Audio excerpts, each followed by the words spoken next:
throw it again so I can beat your ass. I don't give a f. Throw it again. Ooh, stop hitting me in my I'm face. gonna hit you in your face every time. Throw something else. Alright.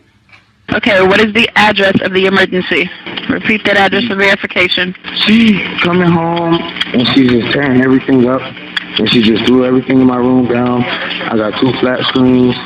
She's trying to say I was domestic violence, but my best friend is just sitting right here. And he just seen her trying to take everything down. Okay, so who is she to you?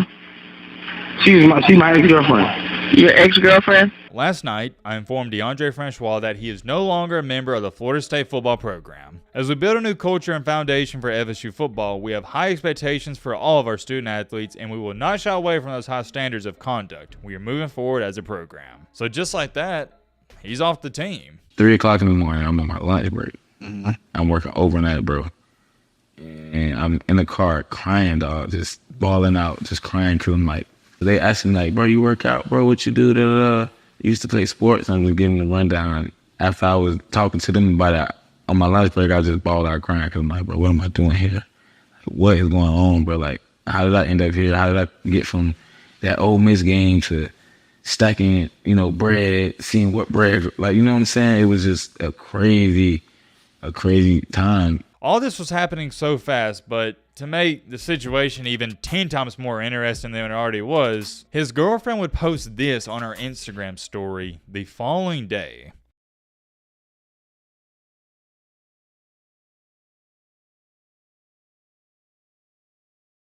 A little under 10 years ago, there was a redshirt freshman quarterback who came onto the scene out of nowhere, and he was making a ton of noise. The guy was absolutely balling out, and how about this? In his first ever career start in the season opener against 11th ranked Ole Miss, he had 419 passing yards. He was very promising, showed flashes of greatness. It looked like we was about to see the next star quarterback at the college football level. Or at least, that's what we thought. This is Deondre Francois, the main character and subject of this video. Despite having a fantastic freshman season, only a couple years after that, he'd be kicked off his team that goes by the name of Florida State. I wish I could tell you his story is simple, but ladies and gentlemen, boys and girls, believe me when I say this, it's not. This young man's fall from grace is easily one of the most tragic downfalls I've ever covered. I don't want to sound too corny and cliche when I say this, but he went from hero to zero just like that within the snap of a finger. And what's even more interesting about his story, and it's what captivated me the most when I was doing all my research and gathering information for this video, is it's somewhat of an unsolved mystery. I know exactly what you're sitting there saying, Matt. What are you talking about, an unsolved mystery? What's going on? Let's just say there's about a 4 to, we'll say 8 month stretch in his life that was very, and I mean very weird. It involved his coaching staff, the police, his girl, drugs, Mary Jane, and some other things we're going to get into, and you'll see. There's a lot to it. You're just going to have to take my word for it. There's many questions people have been asking about this guy even till this day. But however, it also goes back to the one, and I mean the one big question we're going to try to get to the bottom of in today's video. What really happened to Deondre Francois? Ladies and gentlemen, boys and girls, hope all of you having a great and fantastic day. If not, hope this video can make it a little bit better. Major shout out to, and you can thank him in the comment section, DJ's Mindset. He's the one who recommended this video. As always, your boy Matt is a fan of the people, and I want to give the people what they want. It's as simple as that. If you have any recommendations for videos you'd like to see in the future, feel free to leave a comment down below, and who knows, we might make that video. Let me address this too. On the recent video, we read off this comment from Harry, and I'll just read it off again. He stated, Matt, since you've been ignoring my previous vid suggestions, maybe this one will actually work. Please do a vid on the downfall of Matt B. Great's hairline. In which, we've already laughed about that and I talked about it, but Harry, the guy who wrote the comment, he responded on the same video, and here's what he had to say. My apologies, I didn't even give you context. I stated in the Tommy Frazier video, by the way, if you haven't seen it, feel free to check it out. Really good story. If you are seeing this video, Harry, let me know what video you've been requesting or who you want to see a video on. He stated, hey Matt, hope you see this. Appreciate the video shout out. Sorry for the hairline rose. I know you probably get that a lot. Before I go any farther, let me address that. Matt getting roasted for his hairline? No. There's none of that on this channel, is there, guys? It's not like there's not a whole hashtag of people saying Matt be bald. I'm pretty sure at this point there's like 25 different profiles, and they're probably going to comment on this video that of some sort say Matt be bald in their username. On a serious note here, you don't got to apologize for the hairline roast. That's like a staple of the channel at this point. We all know it's fun and games. I don't even know if I could say it's like an inside joke, and you'd have to be really a part of our tight-knit community to understand the lore behind Matt be bald, because technically I am going bald and losing my hair, but if you know, you know. We'll leave it at that. Anyways, continuing along here. Been a fan and have been watching your videos for years, in all caps. Thank you for the support, brother. And the vid I was hoping you would make is quote-unquote, what happened to Deontre Thomas? Haven't heard that man's name in forever since he played at Oregon. Keep up the great work. Also, only real OGs remember the storytime videos, but you need to bring them back. Ah, what do y'all know about that? Kind of nostalgia vibes here. I low-key even forgot about the story times. Now, shout out to Harry, man. He been here a minute. He's a real OG. That means Harry was probably around the channel and watching when we was doing basketball videos. I tell you what, I like you, Harry. I really do. I see your profile pic. It looks like you play basketball. Best of luck in that. I've never done this before on the channel, but the next video, never in the history before done this, giving y'all a teaser, next story video you see is going to be on Deontre Thomas. I'm bumping that up to priority number 1 on my notes list. It's going to be one of the next videos we make. And if any of you have a problem with that, well, you just got to deal with it. Oh yeah, shout out to Monster. He says, what's up on every video. So, what's up, Monster? And 2, hold on. There's one more comment. Oh, here it is. This is from Roll Tide. By the way, thank you for being a member of the channel. He states, Matt, please do a video on Jahlil Billingsley, former tight end for the Crimson Tide. And I think, did we not already do a video on him? I think we made a video on him last year, but yeah, I'll definitely add that to the notes as well. There's so many other comments I could read off and I want to read off, but we got a video to make, so I can't get to all of them, unfortunately. I do like to single out quite a few, especially in the off season, because one of my favorite parts about making the news videos we make during the season is just interacting with the comment section and talking to you guys every single day. We don't get to do that as much in the off season just because it's not the type of videos we make. However, I do miss that, so I try to incorporate it a little bit, and there's already somebody watching right now going, Matt, would you just shut the crap up and get to the video? I agree with you, brother. Strap in, buckle up, get your snack, get your popcorn, get your favorite meal you like to eat when you watch a video, because trust me, I do the same thing, but alright, Matt, blah, blah, shut the crap up. Now, without further ado, let's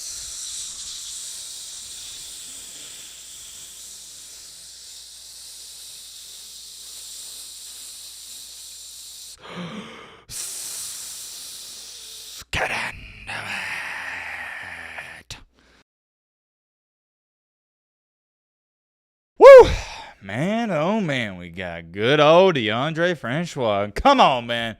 You already know, to get into his story, we got to throw it all the way back to where things started. What's very important to note in Deondre's story is not only his mother, but he himself wanted a better future. So they decided it'd be best if he would transfer to IMG Academy and finish out his high school career there. Things at IMG Academy went according to plan. When it was all said and done, he was regarded as a 4-star recruit and one of the top quarterbacks in the nation. Per usual with any 4-star quarterback recruit, a lot of schools wanted him, but he decided to commit and sign with the Florida State Cinnamon Rolls. He arrived on the campus at Florida State in the year 2015, and there is nothing to say there because he redshirted. So we are going to fast forward in time into the year 2016, where as a redshirt freshman, he won the starting job. In his first ever game as a starting quarterback for the Cinnamon Rolls, this is when he led his team to a 45-34 victory over 11th ranked Ole Miss. That was also the same game in which Florida State was trailing by more than 20 plus points at one point in time. Francois led the comeback, 33 for 52,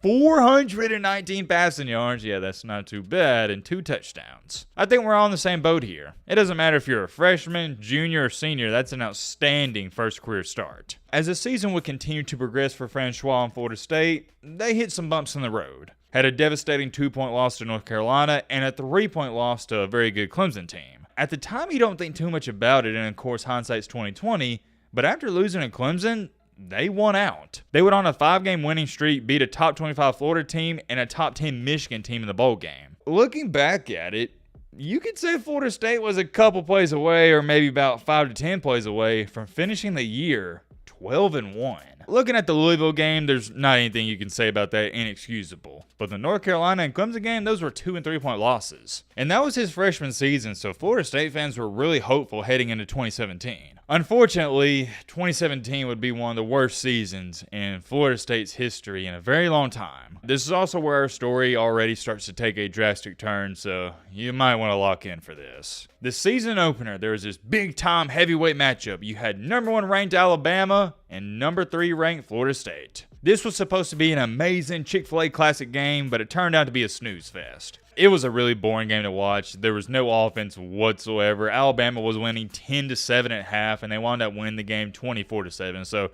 they shut out the Seminoles in the second half. But the biggest storyline of this game is while Alabama was dominating in that second half and the game was already over, Francois, with about 5 to 6 minutes to go in the fourth quarter, he suffered a big-time injury. As you can see right here, he wound up suffering a knee injury in which would cost him the rest of the season. Can't tell you enough how much I empathize with Francois because as a former athlete myself, I also got hurt in one of my first games of the season, and it's tough. You put in all that hard work, blood, sweat, and tears in the offseason to get ready for that first game, and just like that, it's over. All those early mornings and late nights grinding, it's all for nothing. At least that's how it feels. Sad, man. It's very, very, very sad. Justin Blackman, he takes over, finishes the remainder of that 2017 season as the quarterback for Florida State. And speaking of Justin Blackman, where in the crap is that guy? Maybe we should make a video on him, but different conversation for a different day. With all that being said, though, here's the side of injuries that don't get talked about enough, at least in my humble opinion. And that is no other than the mental toll it takes on these athletes.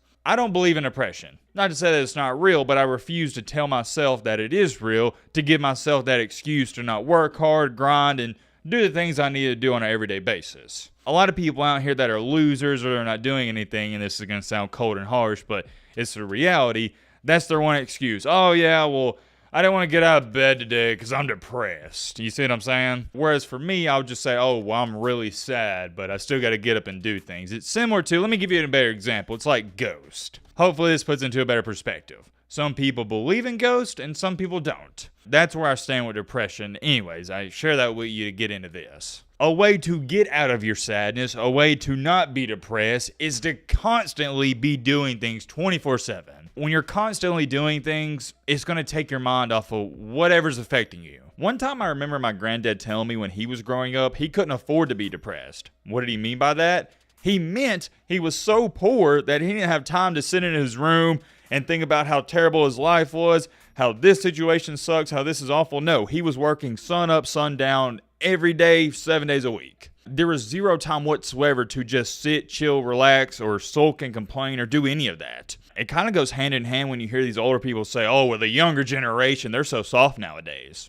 I think they're right. Like I've already said multiple times, if you're just sitting in your room in pure pitch black dark, watching movies all day, telling yourself that your life sucks, and you're just thinking about all the bad things that has happened to you, well, heck yeah, more than likely you're going to be depressed. I would be too. Here's why I share that with you. Francois, while he was hurt, he couldn't hang out with the football team. He couldn't work out with them, play with them, practice, etc., etc. He just had to stay at home and rehab the injury. And when I say stay at home, not like his actual home, but in his dorm room or wherever he's staying at in Florida State. He gives us a very good insight of what it was like, and I'm going to use a bunch of other clips from this podcast, so major shout out to Javian Elliott. He did a podcast with Deondre Francois that's over an hour long. It's very good, very insightful. I'm going to leave a link to it down below in the description. Go check it out. The season not starting yet. I'm still trying to get healthy to see if I could play in the spring game. So that's early in the year. I started hanging around the wrong people and meeting the wrong people. You'll notice right there, and of course I know why he said this, but you don't. He stated, I was hanging around the wrong people. Although in this interview he didn't go into more detail, I know exactly what he's talking about, and I'm about to share that with you in just a second. I started to look for what I was missing in football, and other things as like females. So I started dating this girl, and I was very vulnerable at the time, and I felt like I needed somebody there, you know what I'm saying? And, when we met, it was in the time where I did need somebody, where I was vulnerable, where I couldn't even use the restroom by myself. I couldn't eat. I couldn't do nothing after the surgery. I had never been hurt, so I didn't know it was going to be this bad. But she was there to help me through that time, and that's what I needed at the time. And it ended up not working out.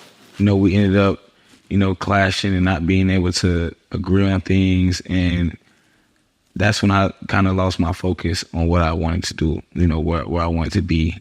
I started to doubt myself, started to feel like, maybe it's over, maybe I don't belong at Florida State and stuff like that. And that's one thing, too, that needs to get talked about more. He hit the nail on the head. As an athlete, when you're coming off a major injury, I'm not talking about rolling your ankle. I'm talking about an ACL injury. you completely shatter your knee, something like that, Achilles, that is something that always creeps in the back of your mind. Doubt. You start questioning, dang, man, am I even good enough even more? Even more. No. Would the correct wordage there be any? Yeah, I think it'd be any more. You get what I'm trying to say. If you've ever gone through a major surgery, you know what Francois is talking about, man.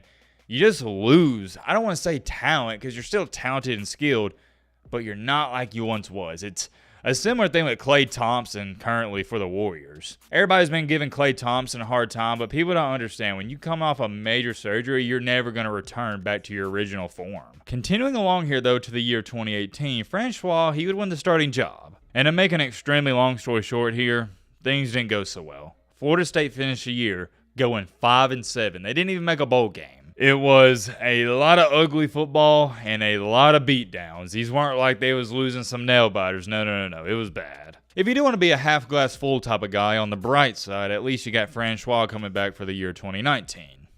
Or at least that's what we thought. In the midst of that 2018 season, this is when behind the scenes this never got brought into the public, Francois, he was starting to get into some trouble. In December of 2018, reminder, this is while Francois is the starting quarterback for the Florida State Seminoles, the police were called out to his apartment that he was sharing with his girlfriend at the time. It was labeled as there was a quote-unquote dispute between Francois and his girlfriend, and no charges were ever filed. Detective Matt being in the building, after doing a lot of digging, and I mean a lot of digging and a lot of research, I have obtained the audio footage and the audio call from that night. Safe to say you were in for a treat with this one. This is coming from Deondre Francois himself, and Matt, roll a clip. This girl, she's tearing up everything in my house. Okay, what is the address of the emergency?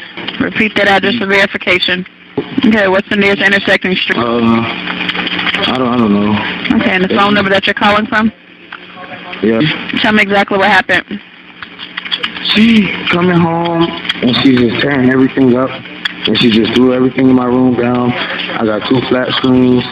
She's trying to say I was domestic violence, but my best friend is just sitting right here. And he just seen her trying to take everything down. Okay, so who is she to you? She's my ex-girlfriend. Your ex-girlfriend? Yes. Well, not even my ex-girlfriend. She's the girl that I've been seeing for a while, but I've been telling her that, she has to leave, soon, because, yeah. Okay. What's your first and last name? And then she just says she fake, she called the police, but she never even called the police. She just said, I just heard her say that she called the police. Okay. What's your first and last name? Yes, ma'am. Okay, and what's her name? Mm-hmm. Is she black or Asian or Hispanic? She's black. What's her date of birth? I don't know. I don't know all this information now. Do you know how old she is? No, I don't know. Does she have any weapons? No weapons. No weapons at all. No weapons. Okay. No weapons. Okay, I need you to separate yourself from her. Stay separated until law enforcement. Ma'am, I'm trying to, but I'm in my home. Okay, I understand that. Listen, I understand that. Listen, sir. She's trying to. Okay, in order for things not to escalate, can you get somewhere with a closed door and close the door to separate yourself from her until law enforcement gets there? All right, I'm cool. I'm not doing nothing. It's fine, man. Okay. I just want somebody to come get her, please, because I'm scared all my stuff gonna be ruined. She's just trashing everything in my house and she won't leave. All she has to do is step outside of my home. Okay. Right. We have an officer on the way, but stay separated from her until law enforcement arrives. I need you to go in the bathroom or in a room and close the door. Yeah, so that happened. I think we can all agree here, that was a rather intriguing audio call to say the least. Despite calling the police, despite everything that went on that night, no charges were ever filed. However, one thing that was noted, and it was registered into the system, is that the police caught Francois with 17 pounds of Mary Jane. But take a listen to this. Those were on 2 separate occasions. As to why this wasn't a bigger story back then, I have no idea. But somebody informed the police around that Florida State campus that Deondre Francois was dealing Mary Jane. It was reported that the Tallahassee Police Department conducted surveillance footage on Deondre Francois for 2 months. On a random day, the police wound up raiding his apartment, in which this is when they found the 17 G's of Mary Jane. 17 grams is less than an ounce, so they only gave him a charge of misdemeanor possession. Francois did wind up telling the police department that the Mary Jane, it belonged to his girlfriend and he doesn't use it anymore. Here's what the head football coach at the time had to say about it. He's still with our football team. We talked about his responsibility as a student athlete here, and he understands my expectations and what I'm looking for, especially when it comes to our quarterback. Continuing along, he's got to be smart about who he's around and what he's around, and make good decisions. I advise him to just make sure he's around his teammates all the time. Remember, in that interview, that podcast, whatever you want to call it, that's when Francois stated I was just hanging around the wrong people. That podcast was done a couple of weeks ago, and this quote, it was put out back when the incident occurred. Your boy Matt isn't the sharpest tool in the shed, but I can most certainly put two and two together here. This is what Francois was referring to. When I was doing my research for this video, I saw a lot of rumors flying around that the reason he was even involved with the Mary Jane is because he was trying to sell it to make some extra money on the side. I don't know if that's true or not, but if it is, that's just sad, and I do kind of feel for him, although I don't advocate for what he did. If he was just trying to make some extra money, that's a bad situation to be in. That is the one good side of the NIL. These kids, they don't have to go out here and try to make extra money, especially if they're the starting quarterback for a team in the Power 5, or now the Power 4. Moving along with our story, we still have a long ways to go. So there's now been 2 incidents that have occurred in a short amount of time. Number 1, he had the dispute with his girlfriend in which the police showed up, no charges were filed. And then 2, you had this situation. This one was a little bit bigger. Well, then not too long after, in early February of 2019, so a couple months, or really only about, we'll say a couple months after that 2018 season, Francois made his way back into the news. This time it involved, yet again, his girlfriend. His girlfriend would post a video on Instagram that didn't show Francois or her in it, but you could hear him talking. What? Throw it again so I can beat your ass. I don't give a Throw it again. Ooh, stop hitting me in my I'm face. gonna hit you in your face every time. Throw something else. Alright.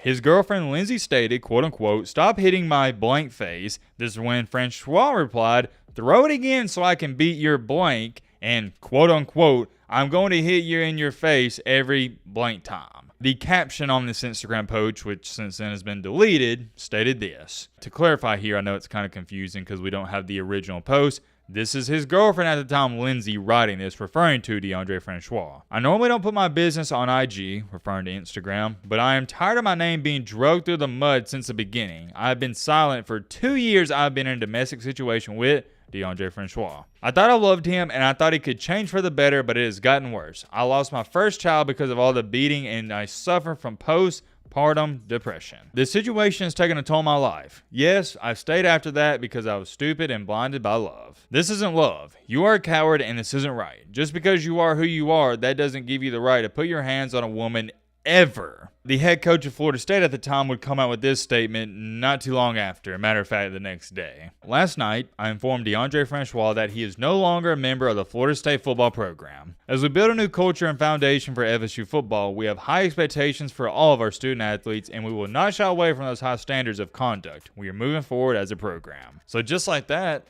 he's off the team. All this was happening so fast, but to make the situation even 10 times more interesting than it already was, take a look at this. His girlfriend would post this on her Instagram story the following day. This is a long message, and trust me, I don't like showing long messages, but I think it's vital to our story. She writes, "I want to first start by apologizing to DeAndre and his family for ultimately diminishing his character. I should have never posted a video from our past situations that were already handled. The motive of the video was to scare him, not to ruin anything he had going for himself. The sounds you hear in the video are me throwing things and hitting him. I should have never made it seem like he was hitting me. The video has made it look like something it wasn't. DeAndre has never struck me with his hand or fist. He has never abused me, but has abused me verbally. If it was actually serious, I would have took legal action instead of making an Instagram post. I just wanted closure and attention for him after we broke up, but I couldn't get it from him. The only way to get his attention was through Instagram and spiteful actions. I had no clue the video was that serious and would go viral to the point that he'd be dismissed. I was mad and made a decision out of anger. I thought posting an old video would make him remember all that we had been through, then delete it and everything would be fine. Now looking back on it, I feel terrible because I provoked him while recording,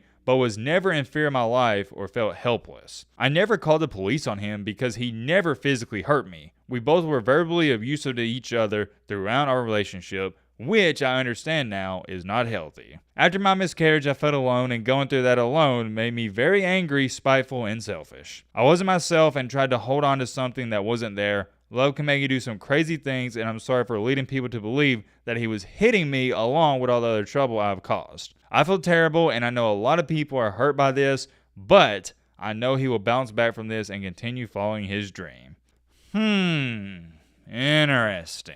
Now I know what you're sitting there saying, Matt, my guy.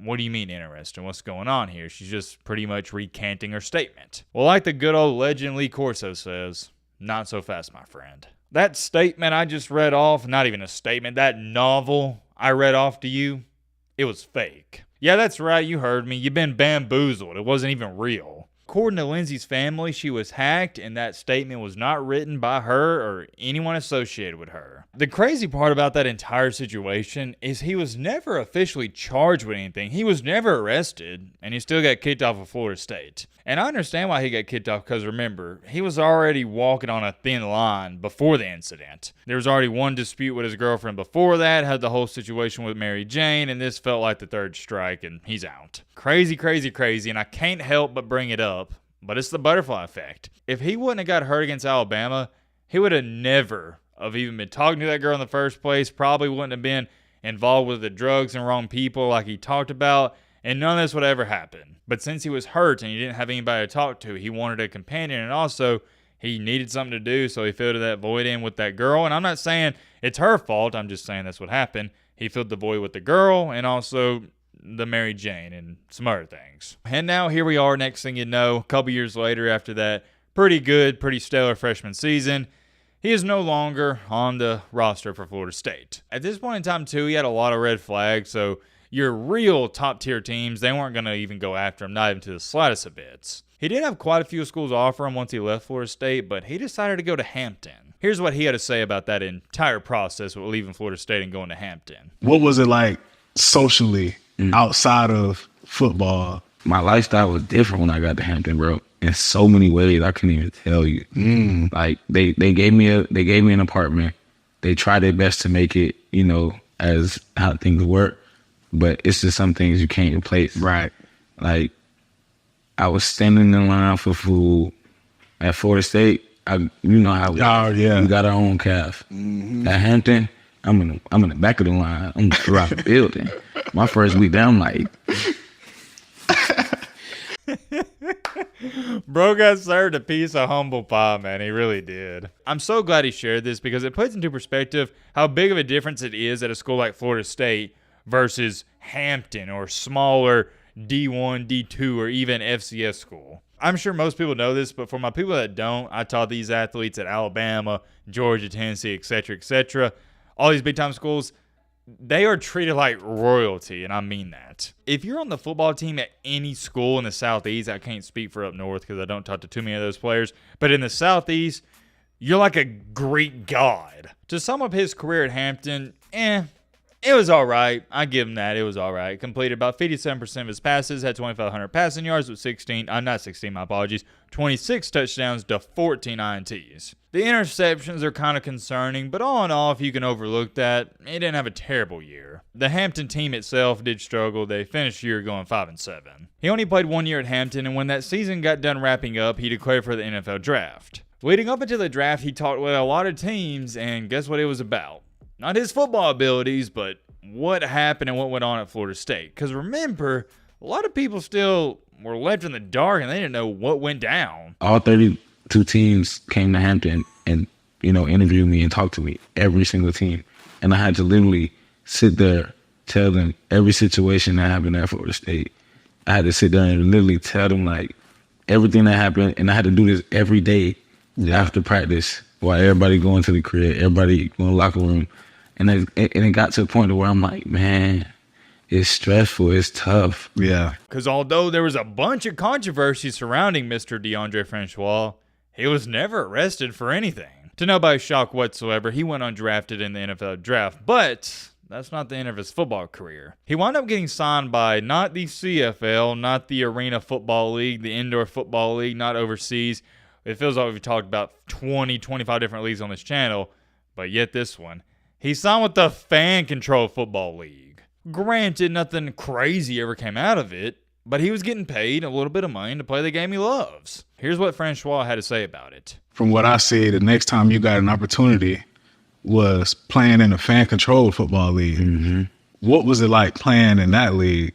Fan control, man. When I think about fan control, bro, it's like a time in my life that's real significant because it was the opportunity to play football and have fun. Just be a kid. When I didn't, when the world was shut down, when I couldn't throw a football at nobody, fan control gave some guys an opportunity to stay loose, stay relevant. And it just came out of nowhere. Like, the guy was like, all right, you can stop working these dead-end jobs and, go back, play football, because in a few years, I'm going to continue to bless you and continue to keep you playing this game. Honestly, I did it originally because I wanted to get out of Orlando. But the jobs that I was working was putting me in depression to the point to where I didn't even know, how to sleep at night. I couldn't even sleep. I couldn't do nothing, but I had to make money to provide, you know what I'm saying? As a man, if you got no money in your pocket, you're worthless. Right. So I had to do what I needed to do. Like, I worked jobs that I never thought I'd work in my life. You know what I'm saying? So fan control gave me a breath of fresh air. Like, okay, I can go play football for some money. Even though it's not a lot of money, it's still, positive and working towards something I want to do. Yeah. So what kind of jobs was you working like prior to the... Bro, I worked for a trucking company. I was safety supervisor for a trucking company. My agent got me that job when things was tough and we wasn't getting no calls. I really love this part of the podcast where he talks about another job he worked, and that was at Winn-Dixie, stocking shelves. For those of you that don't know what Winn-Dixie is, it's a grocery store. I was working at a Winn-Dixie, bro, one night, overnight, in Belgrade. Nothing, chicken is grilled, and it's 3 o'clock in the morning. I'm on my lunch break. I'm working overnight, bro. And I'm in the car crying, dog, just bawling out, just crying because I'm like, thinking about where I'm at, what I'm doing. I'm merchandising. That's when you get the cereal, put it on the shelf, see the code, line it up, make it look nice for the customers that's about to come in. I'm doing that for hours and hours at a time. Before we go any farther, I want to talk about this because it seems like it's a trend now on social media, Twitter, TikTok, Instagram, wherever, to hate on people if they have a job like this or they work for a fast food company, restaurant, or anything of that nature. Even when I was growing up, I never understood it when I saw people in high school that would make fun of other people in our grade, in our class, if they were working at McDonald's, Burger King, or anything like that. Where I'm going with this, although it has nothing to do with this video, if you make fun of somebody for working any type of job, you're a loser. Work is work, period, the end. And if you point your finger at the next man for trying to provide for him, his family, make some extra money, you're a straight up loser. Life can humble you fast. I don't care if it's the CEO or the janitor. Treat everybody with the same amount of respect. I know I went on like a mini rant there, but let's continue along here. I'm telling the coworkers, I'm like, yeah, bro, I used to play football. They asking like, bro, you work out, bro, what you do? You used to play sports. I'm just giving them a rundown. After I was talking to them about that, on my lunch break, I just bawled out crying because I'm like, bro, what am I doing here? What is going on, bro? Like, how did I end up here? How did I get from that Ole Miss game to stacking, bread, seeing what bread, like, you know what I'm saying? It was just a crazy time. I know I just went on a rant about respecting people no matter what job they work, but could you imagine, let's try to put that into perspective, Deondre Francois stocking shelves at like a local Walmart or Publix or Winn-Dixie, wherever. Reminder, this was only a few years removed from, like he talked about, having that breakout game against Ole Miss. That would be dang near the equivalent now of, ironically enough, the quarterback for Florida State, Jordan Travis. You see him at Walmart stocking the Fruity Pebbles on the shelf. Like I said, there's nothing wrong with that by any stretch of the imagination, but you can't lie, that'd be kind of odd to see in public. It'd just be a real head scratcher. If I saw Jordan Travis at my local Publix working for them, it'd kind of be like, That's kind of weird. I just saw you scoring touchdowns only a year ago. Fast forward time a little bit into the year 2023. This is when Francois, he would join the XFL and he played for the Orlando Guardians. Things didn't go so good for Orlando. He wasn't playing much and he didn't even get to prove himself. Recently though, in 2024, this is where he signed with the DC Defenders. And currently, as to where it stands at our current date and time, that's where he's at. Going into your second year as a pro, like what are some of your goals? What I want from this season is just to really figure out who I am in the process of this whole thing. You know what I'm saying? Like, I really want to get to where I'm supposed to get to in this chapter. And that's all I'm worried about. And if I become the MVP elite doing that, then that's cool. And if I don't, then that's fine. But I still figured out what I need to do in this time. And that's my main goal. And it's hard to do that, bro. It's not easy. And we get old. I just turned 27. I'm going to have to take the helmet off one day. So I really don't care about no accolades, just trying to have fun and, you know, fulfill God's purpose in this chapter. Wow. Can't tell you guys enough. Great interview from his former teammate, Javian Elliott. Link to this video down below in the description. Check it out. I can't give him enough props because when I see a good podcast, and especially when I'm using it in the video, you gotta give credit where it's due. Now, with that being said, you know we gotta ask the two questions we always ask at the end of these videos. Is Deondre Francois a winner or a loser? In my book, it is relatively simple in that we haven't had a loser in a while.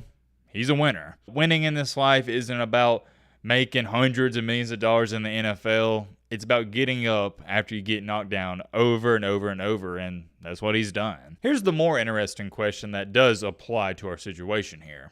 Why didn't things work out? I hate to go back to this because I think Francois is trying to move on from it, but if he never would have got hurt at Florida State, that's the thing that hurt him, okay? Number one, the injury, but number two, the whole mess with the Mary Jane incident and his girlfriend. That's what set him back, the injury, and he got in some off-the-field troubles. But to tell you the truth, I never thought he was a real deal, serious NFL caliber quarterback when he was at Florida State. Even when you remove the red flags and all the incidents, I don't know if he would have got drafted in the draft if nothing would have happened. I hate to say that. He seems like a pretty good, solid, and genuine dude. That's just my honest assessment of what I've seen. At Florida State, in 2 full years of playing, he never completed over 59% of his passes. To go on top of that, his best year of college football was his freshman year. Everything after that, it was a decline. In 2018 for Florida State, yeah, he had 15 touchdowns, but he had 12 interceptions. That's not good. The following year for Hampton, granted, he didn't have the greatest offensive line, didn't have the greatest wide receivers. 26 touchdowns, 14 INTs. To my man Deondre, if you are somehow somewhere seeing this video, my brother, I'm wishing you the best of luck, and I hope you continue to see a lot of success in your life moving forward. From what I can tell, it seems like you got a good head on your shoulder, so keep working hard and keep grinding. That's what life's about. There's many more things I could say. We'll end it off here. Let me know your thoughts down below, but